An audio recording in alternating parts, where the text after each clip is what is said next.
तो फिर हम चैप्टर नंबर 1 पढ़ेंगे रिप्रोडक्शन इन ऑर्गेनिज्म, माने ऑर्गेनिज्म का दोबारा बनना। Each and every organism can live only for a certain period of time.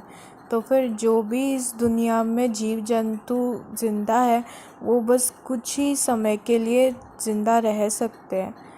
The period from birth to the natural death of an organism represents its life span. तो फिर जो time होता है birth से लेके डेथ तक, तो फिर ये जो ईयर्स बचे जिसमें कोई ऑर्गेनिज्म ज़िंदा रहता है इसे लाइफ स्पैन कहते हैं। माने जो बर्थ से लेके जो डेथ होने का तक ईयर्स है या फिर टाइम है उसे लाइफ स्पैन कहते हैं। Lifespan of a few organisms are given in figure 1.1। तो फिर हमें फिगर 1.1 में कुछ ऑर्गेनिज्म का लाइफ स्पैन दिया है, कुछ जीव जंतु का लाइफ स्पैन दिया है। जैसे कि हम देख सकते हैं क्रो की लाइफ स्पैन है 15 ईयर्स, रोज़ की लाइफ स्पैन होती है 3 to 4 ईयर्स, एलिफेंट की लाइफ स्पैन होती है 150 ईयर्स, डॉग की लाइफ स्पैन होती है 13 to 15 ईयर्स। और यहाँ पर बनाना जो ट्री है इसकी लाइफ स्पैन होती है 15 ईयर्स। और हम देखें तो फिर फ्लाई की क्या कहते हैं कुछ वीक्स की या फिर डेज़ की लाइफ स्पैन होती है। और बैनियन ट्री की लाइफ स्पैन 200 ईयर्स की होती है। और टॉर्टोइस की लाइफ स्पैन होती है 100 to 150 ईयर्स। और राइस प्लांट की होती है लाइफ स्पैन 6 to 7 मंथ्स।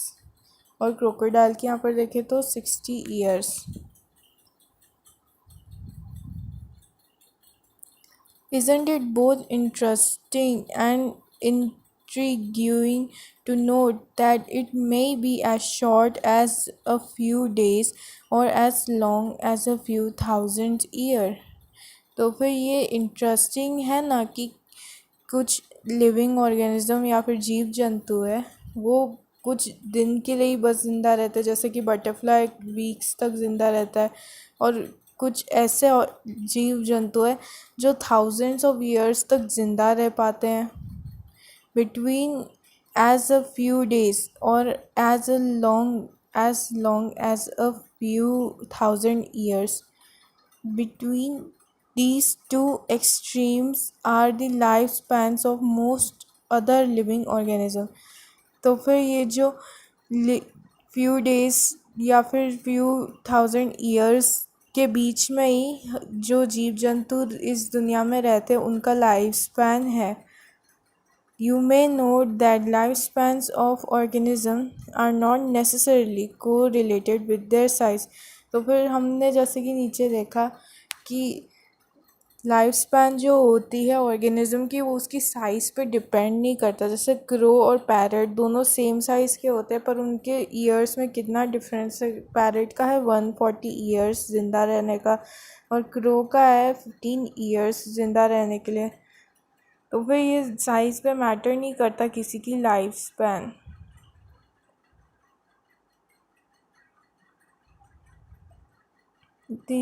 हमें एग्जांपल दिया the sizes of crows and parrots are not very different yet their life span show a wide difference. तो फिर हमें यहाँ पर एनसीईआरटी के द्वारा एग्जांपल दिया है कि साइज़ जो क्रो का है और पैरट का है वो इतना अलग नहीं है पर फिर भी उन दोनों की लाइफ स्पैन में बहुत ज़मीन आसमान का अंतर है। Similarly, a mango tree has a much shorter lifespan as compared to a peepal tree। तो फिर मैंगो का जो ट्री है उसकी लाइफ स्पैन इतनी ज़्यादा नहीं है जितनी पीपल ट्री की है। When whatever be the lifespan, death of every individual organism is a certainty, that is, no individual is immortal। तो फिर इसमें बोला है कि लाइफ स्पैन जिस भी जीव जंतु की जो भी हो पर डेथ तो हर जीव जंतु की तो होनी ही है और ऐसे कोई भी एग्जिस्ट नहीं करता इंडिविजुअल जो मरे ना, except single celled organism. Single celled organism को छोड़ के ऐसे कोई भी लिविंग ऑर्गेनिज्म नहीं है जो मरे ना। अब सिंगल सेल ऑर्गेनिज्म क्यों इमॉर्टल कहा गया हमारी एनसीईआरटी की लाइन में? क्योंकि हमें पता है जो सिंगल सेल ऑर्गेनिज्म है वो डिवीज़न करता है जब वो ओल्ड हो जाता है। जैसे कि ये एक सेल है, यू सिंगल सेल्यूलर ऑर्गेनिज्म, तो फिर जब इसके ओल्ड होने का समय आएगा तो फिर ये ब्रेक डाउन हो जाएगा into two new daughter cells. ऐसे इसलिए हम कहते हैं कि सिंगल सेल्ड ऑर्गेनिज्म मरते नहीं, क्योंकि वो डिवाइड कर देंगे जब वो ओल्ड हो जाएंगे। बाइनरी फ्यूजन या फिर किसी भी सेल्यूलर डिवीजन से वो डिवाइड कर देंगे इनटू न्यू ऑर्गेनिज्म, तो फिर वो इमॉर्टल कह सकते हैं हम उन्हें। Why do we say that there is no natural death in single-celled organism? Given this reality, have you ever wondered how vast number of plants and animal species have existed on earth for several thousands of years? तो फिर हमने कभी सोचा है कि इतने साल बीत गए पर फिर भी एनिमल्स और प्लांट की स्पीशीज़ इस दुनिया में कैसे एग्जिस्ट करती है? हमने तो पढ़ा है कि अब एनिमल्स या फिर जो भी जीव जंतु उनका तो मरना तय है किसी भी ईयर्स के बाद। तो फिर ये फिर भी क्यों ज़िंदा है इनकी स्पीशीज़, ये एनिमल्स और प्लांट्स की स्पीशीज़ अभी भी इस दुनिया में क्यों ज़िंदा है? There must be some processes in living organism that ensure their continuity. तो फिर इस लिविंग सिस्टम में ऐसे कोई तो प्रोसेस होगा जिसके कारण ये एनिमल और प्लांट स्पीशीज़ अभी तक इस दुनिया में है। Yes, we are talking about reproduction, something that we take for granted. तो फिर हम ये कौन सी प्रोसेसेस है जिसके कारण एनिमल्स और प्लांट्स इतने सालों तक भी इस दुनिया में हैं? ये प्रोसेस का नाम है रिप्रोडक्शन, जिसे हम ग्रांटेड के लिए लेते, जिसे हम सोचते कि बहुत ऐसी चीज़ है जो आसानी से मिल गई। Reproduction is defined as a biological process in which an organism gives rise to young ones, offspring similar to itself। तो फिर रिप्रोडक्शन एक ऐसी बायोलॉजिकल प्रोसेस है जिसके द्वारा एक जीव जंतु अपने जैसे ही दिखने वाले जीव जंतु को बनाता है। उसे कहते हैं यंग वंस या फिर offsprings. The offsprings grow, mature and in turn produce new offspring.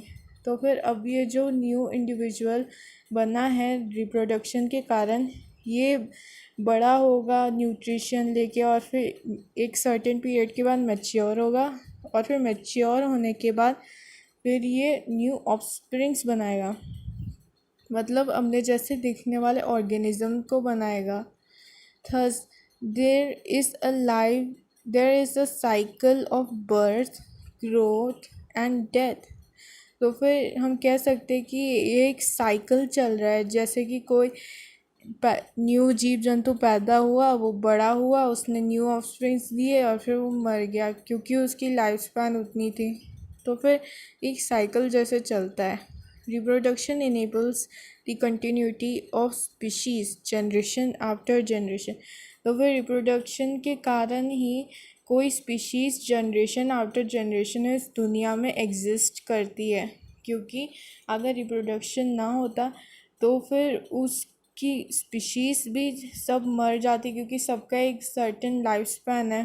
तो फिर अगर कोई रिप्रोडक्शन नहीं करे तो फिर उसके कारण उस स्पीशीज़ का अब और नहीं कंटिन्यू हो पाएगा जनरेशन आफ्टर जनरेशन, इसलिए रिप्रोडक्शन कर होता है। You will study later in chapter 5 principle of inheritance and variation, how genetic variation is created and inherited during reproduction. There is a large diversity in biological world and each organism has evolved its own mechanism to multiply and produce offspring. तो फिर हमारे biological world में बहुत सारे प्रकार के जीव जंतु है, और वो सब जीव जंतु का एक अपना तरीका होगा जिससे वो अपने जैसे दिखने वाले जीव जंतु को बनाए, ऑर्गेनिजम्स को बनाए। दी organisms habit habitat, its internal physiology, and several other factors are collectively responsible for it reproduces। तो फिर ऑर्गेनिज्म या फिर जीव जंतु कौन से वातावरण में रह रहा है, उसकी फिजियोलॉजी क्या है, और भी बहुत सारे फैक्टर्स हैं जो रिस्पॉन्सिबल होते हैं उस ऑर्गेनिज्म के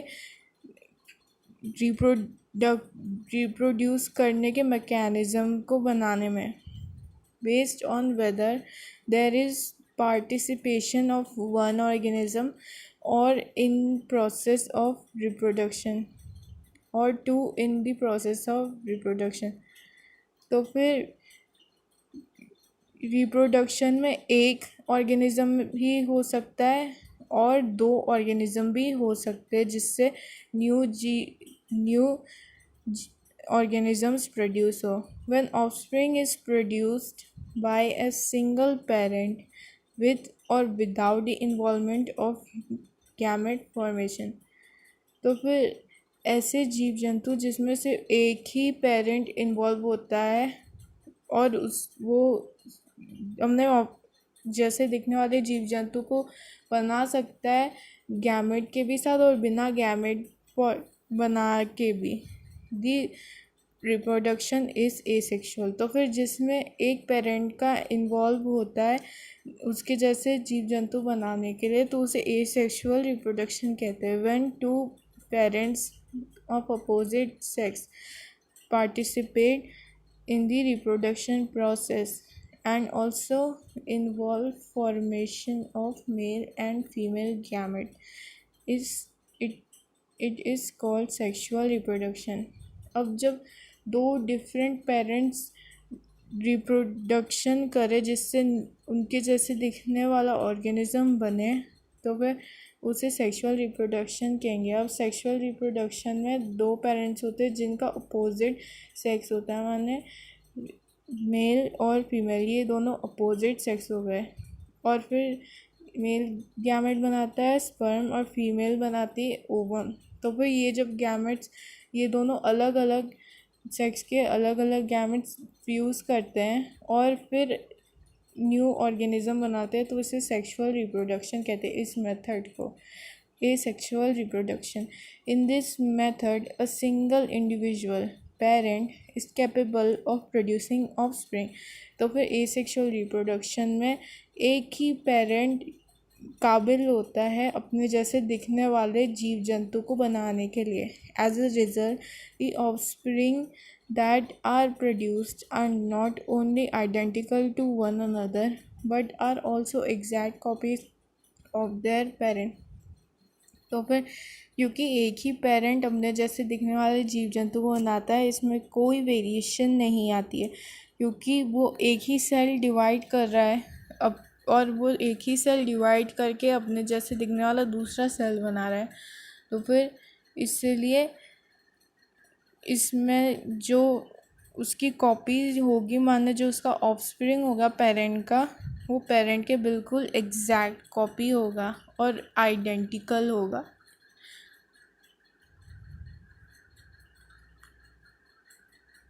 Are these offsprings likely to be genetically identical or different?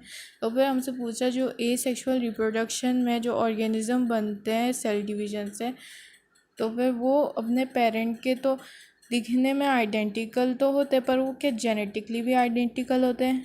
The term clone is used to describe such morphologically and genetically similar organism। तो फिर क्लोन वर्ड हम उस ऑर्गेनिज्म के लिए यूज़ करते हैं जो मॉर्फोलॉजिकली भी माने आउटर लुक से भी और जेनेटिकली भी सिमिलर होते हैं अपने पेरेंट के। ऐसे ऑर्गेनिजम्स को हम क्लोन कहते हैं। जैसे कि ये एक पेरेंट सेल है, इससे जो ये बर्ड बना, अब ये जब फुल्ली बड़ा हो जाएगा, मैच्योर हो जाएगा, तो फिर ये अपने पेरेंट सेल जैसे ही दिखेगा। तो फिर ये दिखने में भी अपने पेरेंट जैसा होगा और इसका जेनेटिकली भी अपने पेरेंट जैसे ही होगा। तो फिर ऐसे ऑर्गेनिजम्स जो अपने पेरेंट के आइडेंटिकल दिखते हैं, हम उनसे क्लोन्स कहते हैं। Cell division in unicellular organism. तो फिर एक सेल वाले ऑर्गेनिज्म में हमें सेल डिवीजन दिखाया है। यहाँ पर एक साइड में बहुत रैपिडली सेल डिवीजन होगा, जिसके कारण एक ऐसे स्ट्रक्चर बन जाएगा बर्ड जैसा, जो और सेल डिवीजन होने पे और बड़ा होगा। और फिर फाइनली जब वो बड़ा हो जाएगा इतना कि वो डिटैच हो सके, तो वो अपने पेरेंट सेल से डिटैच हो जाएगा। फिर ये मैच्योर होगा, फिर ये अपने पेरेंट सेल जितना ही बड़ा हो जाएगा। तो फिर ये है बडिंग इन ईस्ट। तो फिर ये जो हमने अभी पढ़ा, ये वाला, ये है बडिंग इन ईस्ट। और फिर बी है बाइनरी फ्यूजन इन अमोबिया एमीबा। तो फिर बाइनरी का मतलब होता है दो, और फ्यूजन का मतलब होता है टूटना। फ्यूजन का मतलब होता है जुड़ना, पर फ्यूजन का मतलब होता है टूटना। तो फिर ये अमीबा है, और ये यहाँ पर ये हमारे डायग्राम में दिखाया कि अमीबा है जिसका न्यूक्लियस है। और फिर अब ये न्यूक्लियस अब अपार्ट हो रहा है, मतलब एक दूसरे से अलग हो रहा है धीरे धीरे। और फिर साइटोप्लाज्म भी एक दूसरे से धीरे धीरे दूर जा रहे हैं, और न्यूक्लियर मेम्ब्रेन भी। और फिर इस स्टेज को साइटोकाइनेसिस कहते हैं, जब ये दोनों साइटोप्लाज्म एक दूसरे से अटैच रहते हैं ड्यूरिंग सेल डिवीजन। और फिर फाइनली जब इनका साइटोप्लाज्म एक दूसरे से कट जाएगा, तो फिर तब ये दो इक्वल डॉटर सेल्स में बन जाएंगी, ये अमोइबा। Let us see how widespread asexual reproduction is among different groups of organism। तो फिर देखते हैं कि अब asexual reproduction है वो कितना ज़्यादा फैला है डिफरेंट टाइप के जीव जंतुओं में। asexual reproduction is common among single celled organism। तो फिर asexual जो reproduction है वो सिंगल सेल ऑर्गेनिज्म में बहुत ज़्यादा ही कॉमन है। And in plants and animal with relatively simple organisation. और उन प्लांट्स और एनिमल्स में जिनमें सिंपल ऑर्गेनाइजेशन है, उनमें ये एसेक्सुअल रिप्रोडक्शन पाए जाते हैं।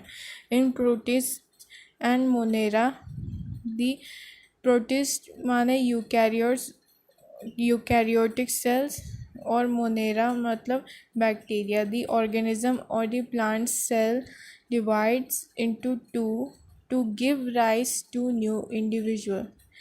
अब ये प्रोटिस्ट और मोनेरा में और जो ऑर्गेनिज्म होते हैं या फिर पेरेंट होते हैं, वो डिवाइड करते हैं इनटू टू। वो दो भाग में डिवाइड करते हैं, और वो दो भाग में बढ़ जाते हैं, और इससे फिर वो एक न्यू इंडिविजुअल या फिर ऑफस्प्रिंग या फिर अपने जैसे दिखने वाले जीव जंतुओं को जन्म देते हैं ऐसे। Thus in these organisms cell division is itself a mode of reproduction। तो फिर हमने देखा जो प्रोटिस्ट और मोनेरा है, सेल डिवीजन इनका मोड ऑफ रिप्रोडक्शन है। Many single celled organism reproduce by binary fusion. और सिंगल सेल्ड ऑर्गेनिज्म होते हैं वो बाइनरी फ्यूजन से भी रिप्रोड्यूस करते हैं। बाइनरी माने दो, फ्यूजन माने टूटना। जो सिंगल सेल कुछ ऑर्गेनिज्म होते हैं वो बाइनरी फ्यूजन से भी रिप्रोड्यूस होते हैं, बहुत सारे सिंगल सेल ऑर्गेनिज्म। और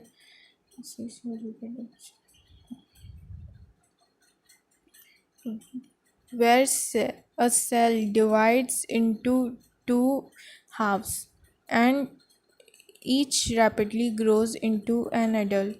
तो फिर हमने पढ़ा था कि बाइनरी फिजन माने दो भाग में डिवीजन होना किसी भी सेल या फिर यूनिसेलुलर ऑर्गेनिज्म में। तो फिर इसमें जो सिंगल सेल्ड ऑर्गेनिज्म होता है वो दो भाग में डिवाइड करता है और फिर ये जब दो भाग में बढ़ जाते हैं तो फिर ये सेल्स अब रैपिडली ग्रो करते हैं, जल्दी जल्दी ग्रो होते हैं और फिर ये एडल्ट में बन जाते हैं। Example amoeba and paramecium. तो फिर हमने ऊपर देखा था बाइनरी फिजन का एग्जाम्पल अमोएबा था और पैरामीशियम भी एग्जाम्पल है बाइनरी फिजन का जो सिंगल सेल्ड ऑर्गेनिज्म में होता है।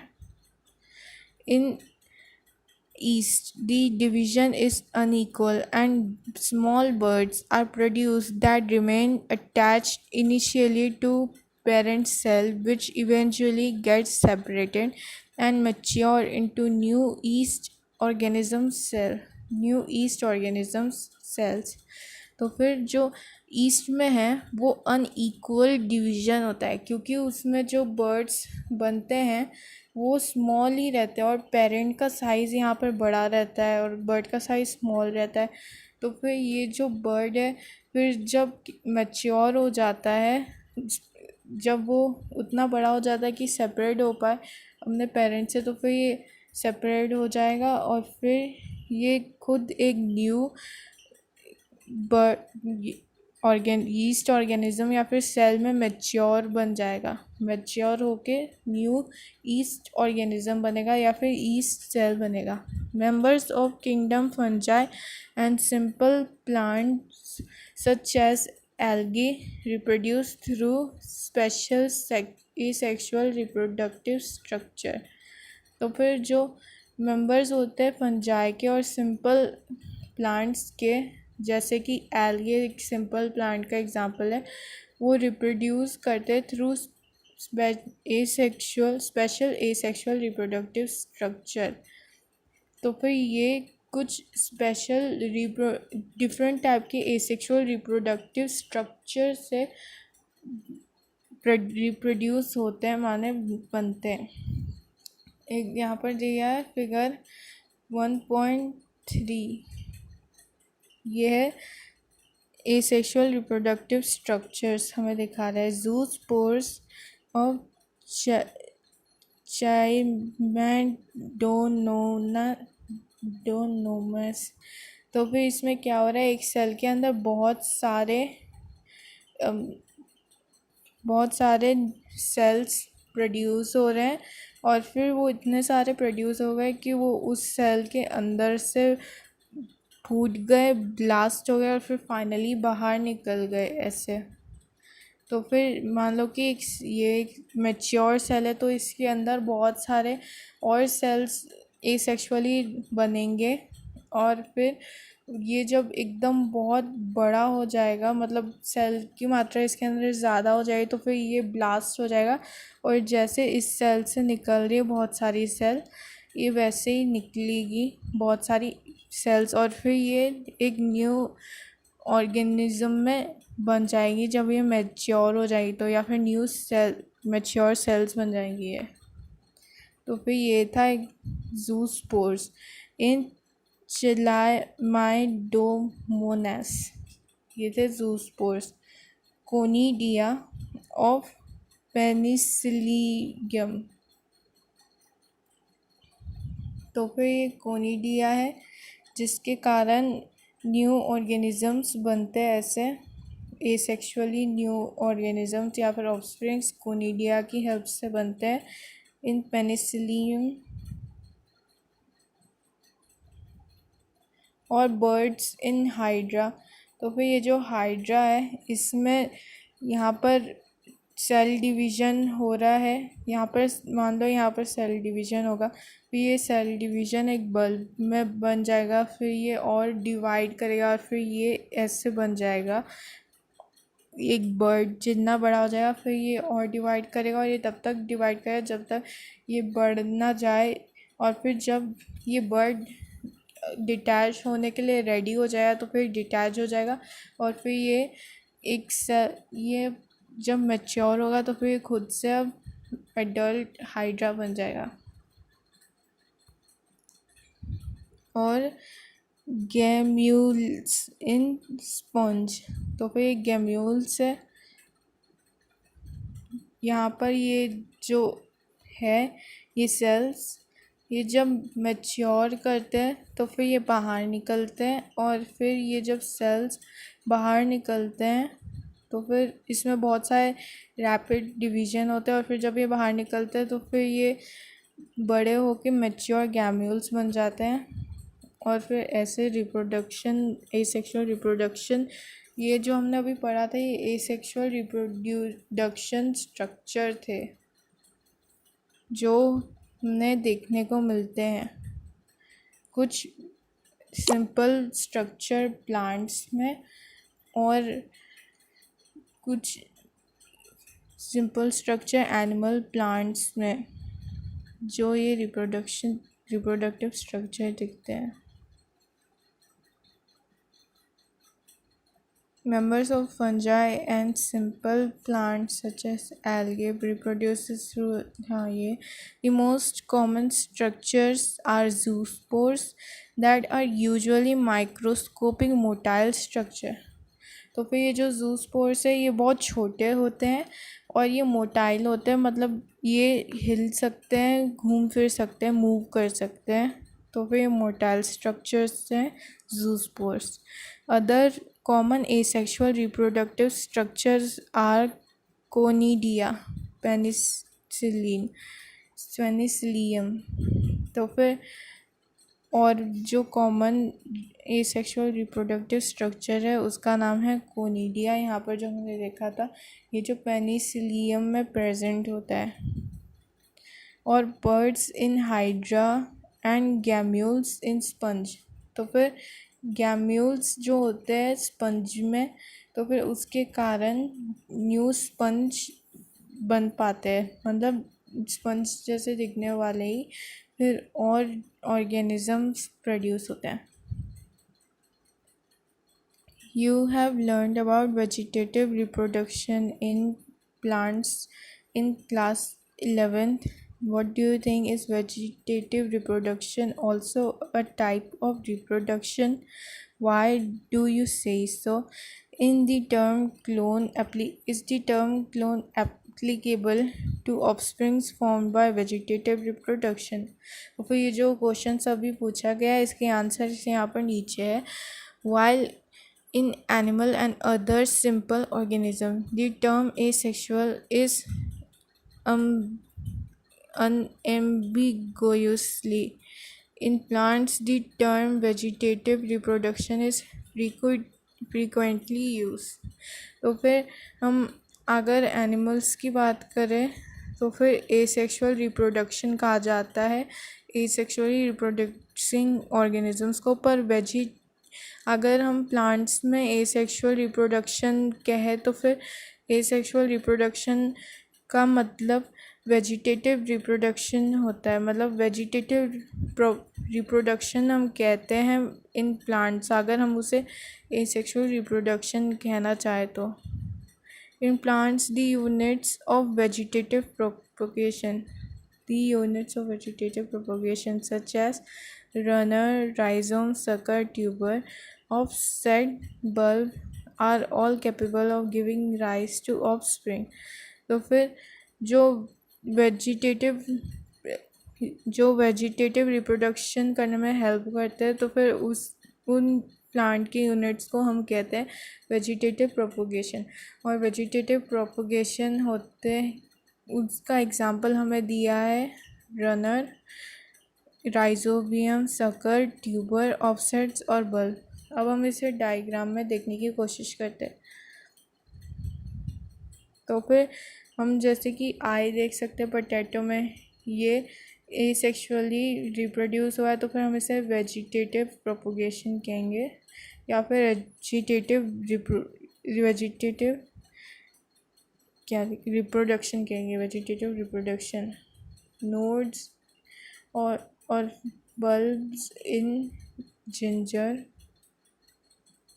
इसे राइजोबियम कहते हैं इन बल्ब्स को। तो फिर हमने देखा था राइजोबियम भी होता है एक वेजिटेटिव प्रोपोगेशन, जिसके थ्रू हम न्यू ऑर्गेनिजम्स या फिर न्यू प्लांट्स को गिव राइज दे सकते हैं, माने पैदा कर सकते हैं। बल्ब्स एक एसेक्सुअल मोड है प्लांट का, या फिर जो राइजोबियम से बनता है। और offset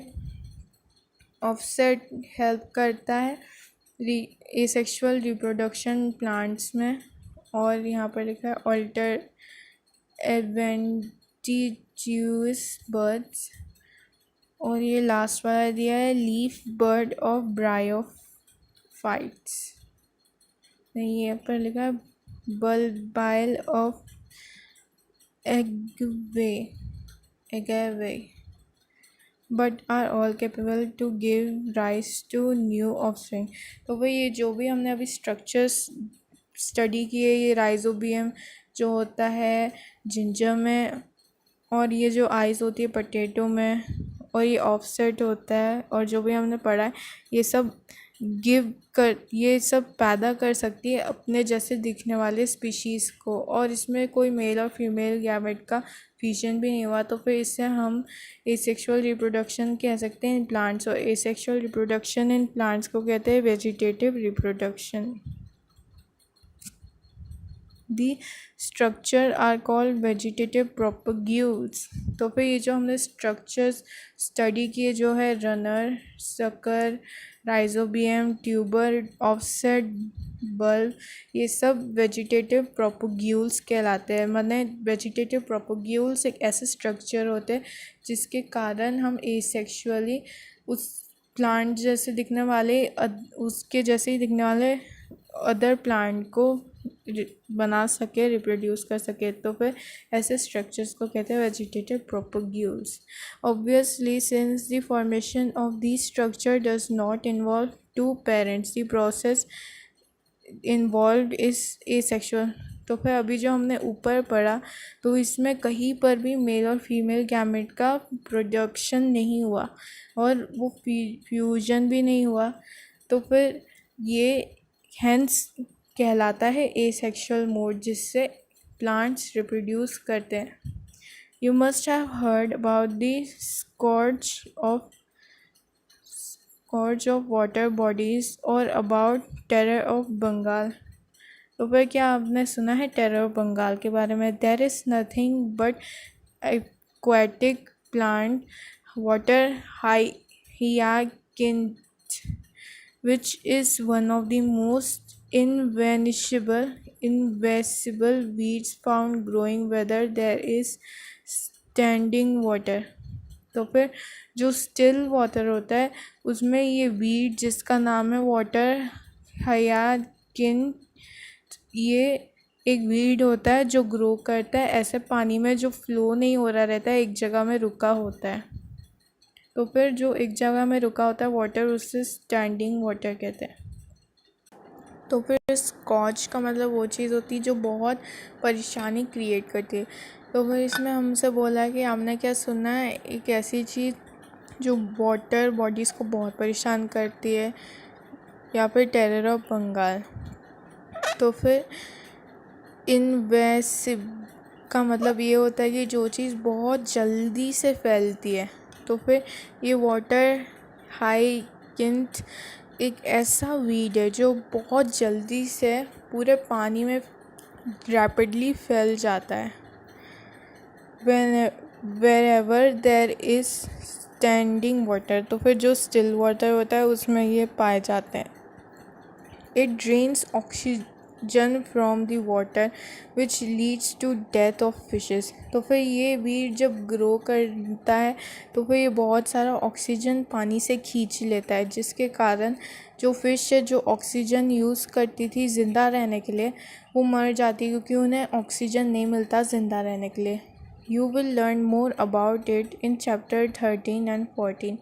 You may find it interesting to know that this plant was introduced in India because of its beautiful flowers and shape of leaves। तो फिर ये जो वीड है ये इंडिया में इसलिए लाया गया था क्योंकि ये बहुत सुंदर था, इसके फ्लावर्स भी बहुत सुंदर थे और इसके लीफ के शेप भी बहुत सुंदर थे। Since it can propagate vegetatively at phenomenal rate and spread all over the water bodies in short period of time, it is very difficult to get rid of them। क्योंकि ये जो plant है, weed है, वो vegetatively propagate करता है, मतलब asexually reproduce करता है और पूरा स्प्रेड हो जाता है वाटर बॉडी में, पूरा फैल जाता है वाटर बॉडीज़ में in short period of time, थोड़े ही समय में पूरे वाटर बॉडीज़ के ऊपर ये फैल जाता है। तो फिर इसलिए इन वीड्स से छुटकारा पाना बहुत मुश्किल हो जाता है। Are you aware how plants like potato, sugar cane, banana, ginger, dahlia are cultivated? आपने कभी सोचा है कि ये potato, sugar cane, banana, ginger और डहेलिया कैसे उगाए जाते हैं? Have you ever seen small plants emerging from बर्ड called eyes of the potato tuber from the rhizomes of banana and ginger? हमने कभी छोटे से प्लांट को देखा है उगते हुए, जैसे कि पोटैटो में जो आइज़ होती है ऊपर जो हमने देखा था, ये ऐसे छोटे से उगते उगते हमने आइज़ कभी पोटैटो में उगते हुए देखे हैं, जिन्हें हम क्या कहते हैं, यहाँ पर दिखा है, जिन्हें हम कहते हैं बर्ड्स, हम जिन्हें कहते हैं बर्ड्स। और राइजोम्स से बनाना और जिंजर छोटे छोटे प्लांट जैसे उगते हैं, उससे when you carefully try to determine the site of origin of the new plantlets in the plants listed above, you will notice that they invariably arise from the nodes present in the modified stems of these plants। तो फिर जब stems जो होती है वो अपने आप को बदल देती है ऐसे फॉर्म में जिससे एक new node, invariably plantlets arise from the nodes। तो फिर ये जो प्लांट्स होती है वो मॉडिफाइड स्टेम्स की नोड्स से उगती है। जो प्लांट्स में मॉडिफाइड स्टेम्स होते हैं उसकी नोड्स से वो प्लांट्स ग्रो होती है asexually. When the node come in contact with damp soil or water, they produce root and new plants। तो फिर जब मान लो ये एक स्टेम है, ये एक स्टेम है और इसमें एक मॉडिफाइड नोड है जिससे एक न्यू प्लांटलेट ग्रो हो रहा है ऐसे। तो फिर ये जो प्लांट है अगर ये सॉइल के कांटेक्ट में आ जाए या फिर वाटर के कांटेक्ट में आ जाए तो फिर ये रूट्स बनाएगा। फिर ये इससे थोड़ा सा पार्शियली जुड़ा रहेगा पर ये फिर धीरे धीरे डिटैच होने की कोशिश करेगा और फिर जब भी अपनी रूट्स जमा लेगा सॉइल में तो फिर एक न्यू प्लांट में बन जाएगा। Similarly adventitious birds arise from the notches present at margin of Bryophyllum. तो फिर ये ब्रायोफाइलम है तो उसके जो लीफ की जो एकदम मार्जिन है माने एकदम एक्सट्रीम पॉइंट है, यहाँ पर बर्ड्स आप जैसे ही देख सकते उगी है। तो फिर एडवेंटिटियस का मतलब ये होता है कि जब कोई प्लांट ऐसी जगह से अराइज करे जहाँ पर वो नहीं उग सकता या फिर रूट्स ऐसे टिश्यूज से बने जो नॉन रूट टिश्यूज थे, तो फिर ऐसे बर्ड्स को कहते हैं एडवेंटिटियस बर्ड्स, क्योंकि ये ऐसी जगह से उग रहे जहाँ पर किसी भी इंसान ने एक्सपेक्ट नहीं किया था किसी प्लांट को उगने के लिए। यहाँ पर लीफ से न्यू प्लांट्स उग रहे हैं, किसमें, ब्रायोफाइलम में। This ability is fully exploited by gardeners and farmers for commercial propagation of such plants। तो फिर ये जो तरीका है ग्रो करने का एसेक्सुअली या फिर वेजिटेटिव प्रोपगेशन से, तो फिर गार्डनर्स और फार्मर्स बहुत ज़्यादा यूज़ करते हैं कमर्शियल पर्पस के लिए ये वेजिटेटिव प्रोपगेशन को।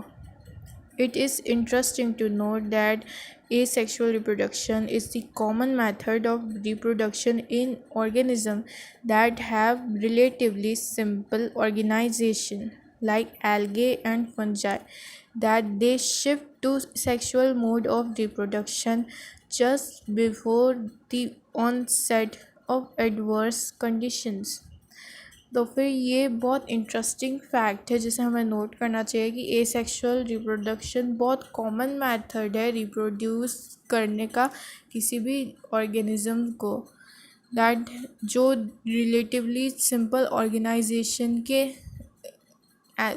ऑर्गेनिजम्स होते हैं जैसे कि एल्गे और फंगाई, वो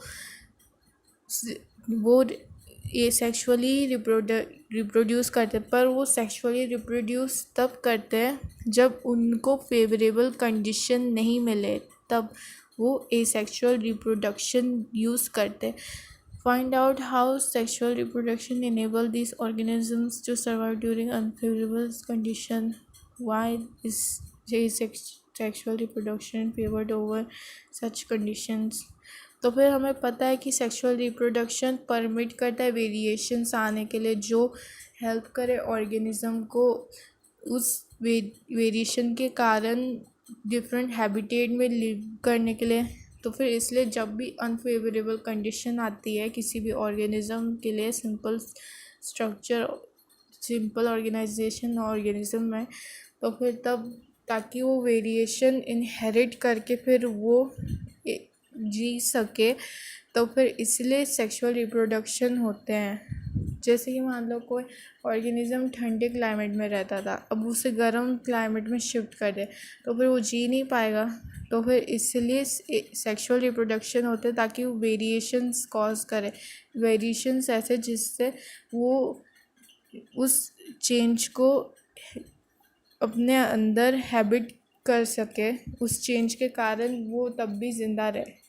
तो फिर वो वेरिएशंस हेल्प करती हैं किसी भी ऑर्गेनिज्म को चेंजेस में रहने के लिए, क्योंकि वेरिएशंस हेल्प करती हैं सेक्सुअल रिप्रोडक्शन के कारण। As well as sexual modes of reproduction are exhibited by higher plants. तो फिर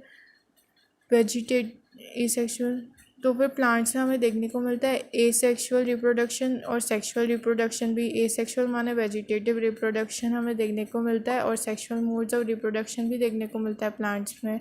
in on the other hand only sexual mode of reproduction is present in most of the animals. पर अगर हम देखें तो फिर सेक्सुअल मोड ऑफ रिप्रोडक्शन ज़्यादातर animals में देखे जाते हैं। अब हम दूसरा लर्न करते हैं topic sexual reproduction. Sexual reproduction involve formation of male and female gamete. तो फिर सेक्सुअल रिप्रोडक्शन में क्या होगा, मेल और फीमेल गैमेट बनेगा। मेल गैमेट होता है स्पर्म और फीमेल गैमेट होता है ovum, either by the same individual और by different individual of opposite sex. तो फिर अब ये मेल और फीमेल गैमेट एक ही इंडिविजुअल में भी बन सकता है, एक सिंगल इंडिविजुअल में भी बन सकता है, या फिर दो डिफरेंट जेंडर या फिर सेक्स के इंडिविजुअल में भी बन सकता है ये मेल और female gamete. These gametes fuse to form the zygote which develops to form new organism. तो फिर अब ये जब मेल और फीमेल गैमेट फ्यूज़ करेंगे तो फिर इससे बनेगा ज़ाइगोट, और जब भी ये ज़ाइगोट बड़ा होगा मैच्योर होगा तो फिर ये तब अपने जैसे न्यू ऑर्गेनिजम्स को बनाएगा।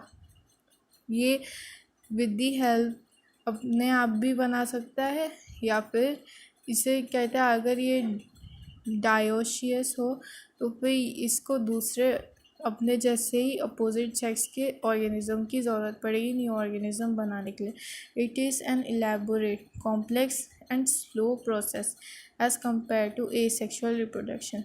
तो फिर ये सेक्सुअल रिप्रोडक्शन होता है, ये बहुत कॉम्प्लेक्स भी होता है, ये बहुत इलेबोरेटेड होता है और ये बहुत स्लो भी होता है अगर हम इसे कंपेयर करें एसेक्सुअल रिप्रोडक्शन से। तो जैसे स्लो क्यों, जैसे कि हम एग्जांपल ले ह्यूमंस का, तो फिर 8 मंथ्स लगते हैं बेबी को डेवलप होने में इनसाइड मदर। तो फिर स्लो प्रोसेस हो गया कंपेयर टू एसेक्सुअल रिप्रोडक्शन। अब एसेक्सुअल रिप्रोडक्शन में कितना जल्दी हो जाता है, मतलब एक सिंगल सेल्ड ऑर्गेनिज्म बन जा 2 भाग में डिवाइड कर देता है और न्यू डॉटर सेल्स बन जाता है और ये कभी मरता भी नहीं। अ स्टडी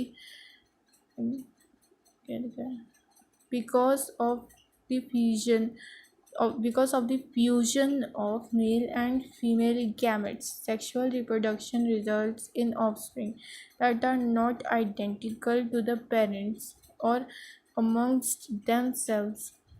तो फिर क्योंकि इसमें दो अलग अलग टाइप के गैमेट्स बन रहे हैं फ्यूजन में, तो फिर जो सेक्सुअल रिप्रोडक्शन का रिज़ल्ट होगा ऑफस्प्रिंग वो कम्प्लीटली आइडेंटिकल नहीं होगा अपने पेरेंट्स के, क्योंकि इसमें दो गैमेट्स है, माने दो पेरेंट्स है। तो फिर मान लो हम कभी कहते नहीं है ना कि कोई बच्चा एग्जैक्टली अपने पेरेंट्स से दिखता है, आइडेंटिकल एकदम दिखता है, ऐसे नहीं हो सकता। क्योंकि मान लो अगर बच्चे की शक्ल अपने फादर जैसी है तो उसके हेयर अपनी मदर जैसे हो सकते हैं, या फिर हो सकता है कि बच्चे की आईज अपनी मदर जैसे होए और क्या कहते हैं बाल अपने फादर जैसे होए।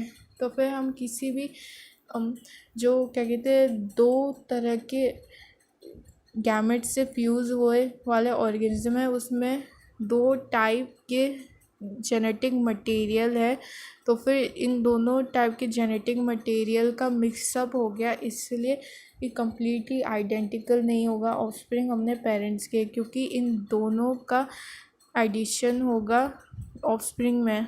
तो फिर ये ऑफस्प्रिंग टोटली अपने इस पेरेंट के आइडेंटिकल नहीं दिखेगा या फिर इस पेरेंट के पूरे आइडेंटिकल नहीं दिखेगा, ये दोनों ही पेरेंट जैसे दिखेगा।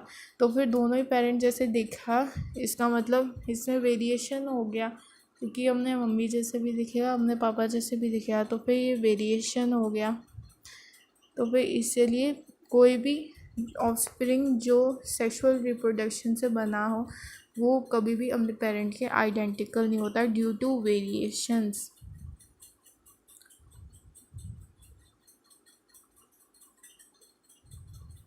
A study of diverse organisms, plants, animals, or fungi show that though they differ so greatly in external morphology, internal structure, and physiology, when it comes to sexual mode of reproducing, surprisingly they share a same pattern। तो फिर हमने इतनी सारी organisms की study की, plants, animals, fungi की, माना कि इन सब ये सब जो भी प्लांट्स, एनिमल्स और फंजाई है ये देखने में बाहर से अलग है और इनकी इंटरनल स्ट्रक्चर और फिजियोलॉजी भी अलग है, पर जब हम सेक्सुअल मोड ऑफ रिप्रोडक्शन में बात करें इन ऑर्गेनिजम्स में, अलग अलग टाइप के ऑर्गेनिज्म जैसे प्लांट्स, एनिमल्स और फंजाई, इसमें जो सेक्सुअल मोड ऑफ रिप्रोडक्शन है वो सरप्राइजिंगली सेम पैटर्न फॉलो करते हैं। सेम पैटर्न फॉलो करना मतलब मेल और फीमेल गैमेट का बनना, फिर फ्यूज़ होना और फिर ऑफस्प्रिंग बनना, तो फिर ये पैटर्न सेम पे ही चलते हैं, सेम ही पैटर्न से इनका सेक्सुअल मोड ऑफ रिप्रोडक्शन हो रहा है। Let us first discuss what features are common to these diverse organism.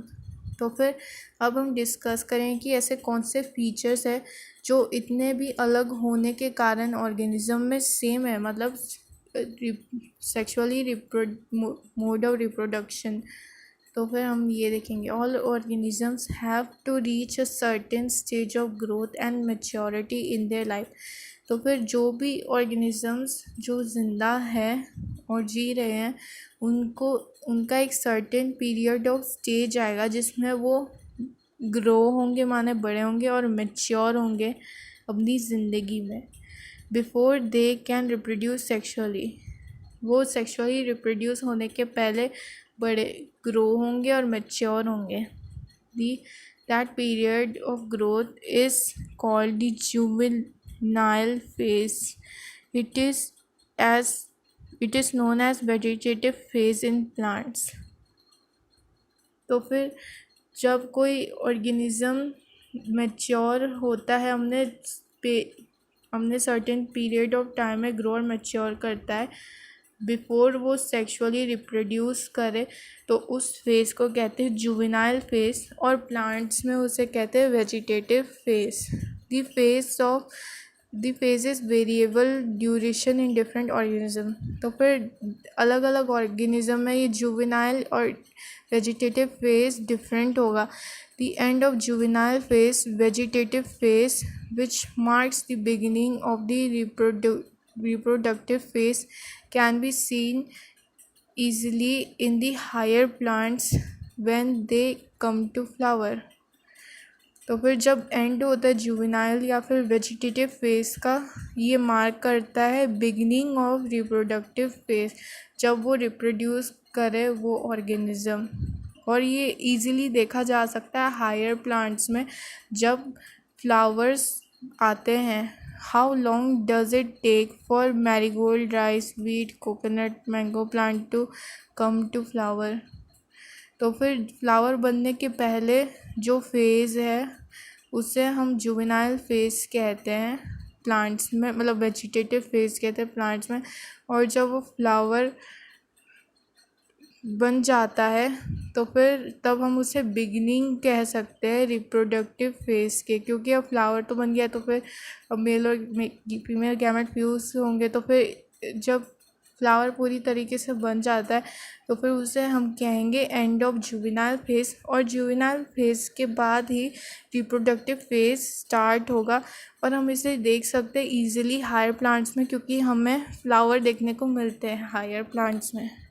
In some plants where flowering occurs one more than once, what would you call the interflowering period, juvenile or mature? तो फिर जिन plants में एक से ज़्यादा बार flowers आते हैं तो फिर उसे हम क्या बोलेंगे, इंटर फ्लावरिंग पीरियड कहेंगे या फिर जुवेनाइल या फिर मैच्योर कहेंगे। Observe a few trees in your area. Do they flower during the same month year after year? तो फिर हमें अपने आसपास की ट्रीज़ को देखने को बोला और हमसे पूछा है कि क्या हमारे जो आसपास जो ट्री है वो सेम मंथ में हमेशा फ्लावर देते सालों भर, सालों साल? Why do you think the availability of fruits like mango plant, jackfruit, etc. is seasonal? तो भाई हमसे पूछ रहा है कि मैंगो प्लांट और जैकफ्रूट कुछ किसी सर्टेन सीज़न में ही क्यों हमें मिलते हैं। Are there some plants that flower throughout the year and some other that show seasonal flowering? क्या ऐसे भी प्लांट्स हैं जिनमें फ्लावर पूरे सालों भर होता है, या फिर कुछ ऐसे प्लांट्स हैं जिनमें फ्लावरिंग सिर्फ कुछ ही सीज़न में होता है, सर्टेन मंथ या फिर पीरियड में होता है? The plants, the annual and biennial types show clear vegetative